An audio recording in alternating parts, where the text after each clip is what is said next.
Dans le dernier épisode de Demon Slayer, durant la bataille contre la 4ème lune à Tengu, Nezuko développe une immunité contre le soleil, étant maintenant capable de sortir au soleil sans être brûlé en cendres comme les autres démons. Bien qu'il n'y ait pas de raison précise donnée par l'auteur, de nombreuses théories tentent d'expliquer son immunité à la lumière du soleil. Et c'est ce qu'aujourd'hui on va essayer de faire, parce que franchement j'ai adoré le dernier épisode de Demon Slayer, c'était une masterclass, j'avais envie de pleurer, et je me suis dit que ça serait intéressant de vous faire une petite vidéo, on essaye de théoriser sur ça, en tout cas j'espère que ça vous plaira, on est parti.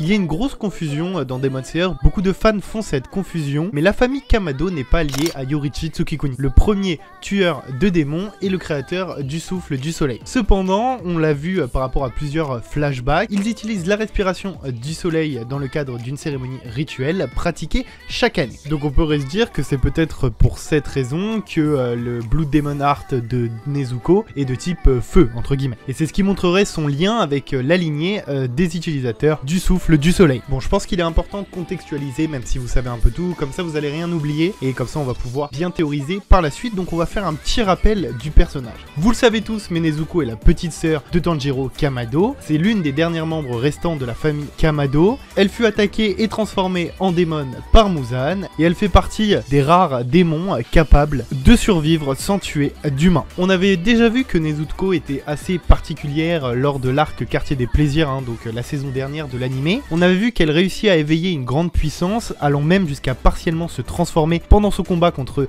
Daki, la moitié féminine du coup de la 6ème lune supérieure, la sœur. Après avoir presque dévoré un humain dans son état bestial, elle est maîtrisée par Tanjiro et est mise sur la touche pour le reste du combat. Elle contribue à sauver plusieurs pourfendeurs de démons au bord de la mort en utilisant son sang enflammé pour brûler le poison mortel de Gyutaro, la moitié masculine du coup, le frère. Et donc arrive l'arc village des forgerons, et donc ce dernier épisode qu'on a pu voir, où Nezuko a failli se désintégrer sous la lumière du soleil, mais elle devint soudainement un démon immunisé contre le soleil, ce que Muzan avait tant essayé de découvrir. Donc maintenant qu'on sait tout ça, j'ajoute aussi que Nezuko, bien qu'étant un démon, même si je l'ai déjà dit, n'a jamais dévoré d'être humain, et est le seul démon à survivre et à prospérer sans consommer de sang humain.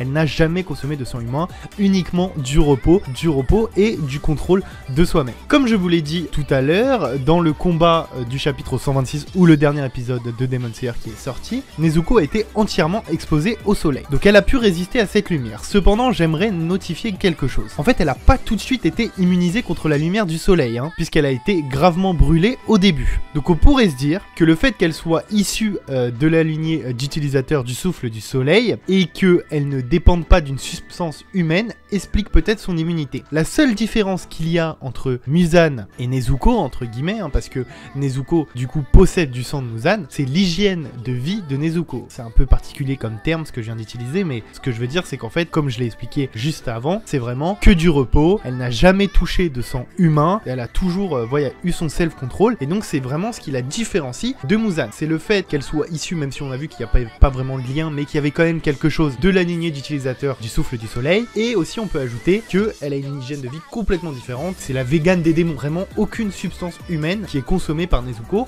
et donc cela explique peut-être son immunité. On le sait, Muzan était donc à la recherche de lys bleu, on a pu le voir dans son flashback, c'est une fleur qui était un ingrédient essentiel aux médicaments utilisés par le médecin qui lui a sauvé la vie, et il cherche aussi également un être humain parfait qu'il pourrait transformer en démon, avec la possibilité qu'il soit immunisé contre l'exposition du soleil, afin qu'il puisse le dévorer et devenir la perfection qu'il a toujours rêvé, un démon qui résiste au soleil et qui est parfait puisqu'il a puissance, résistance au soleil, il a tout, il est immortel, il a la puissance, il résiste au soleil, il n'a aucune faiblesse, et c'est cette recherche de perfection qui est tout l'enjeu du manga pour Muzan. On notifie quelque chose aussi qui est quand même très important, Nezuko est le seul démon, à l'exception de Tamayo, à ne pas être sous le contrôle de Muzan. Alors qu'à côté de ça, les lunes supérieures, eux, y compris les autres démons inférieurs, n'ont pas le droit de parler de lui à leurs ennemis. On sait que Muzan, il sait tout des démons qu'il a créés, il sait ce qu'ils observent, il sait ce qu'ils expérimentent, il sait ce qu'ils entendent, il voit vraiment tout, il sait tout des démons qu'il a créés. Même leurs pensées ne peuvent pas lui échapper, ça on l'a vu, que ce soit dans l'anime ou dans le manga. Et en fait, c'est vraiment un avantage considérable pour Nezuko, ça lui permet d'avoir le dessus, ce qui la rend beaucoup plus forte que les autres démons, c'est vraiment le fait qu'elle ne peut pas être contrôlée. Donc en conclusion, comme je vous l'ai dit au début, il n'y a pas vraiment d'éléments précis qui pourraient dire pourquoi Nezuko résiste au soleil. Mais moi ce que j'ai fait, j'ai réfléchi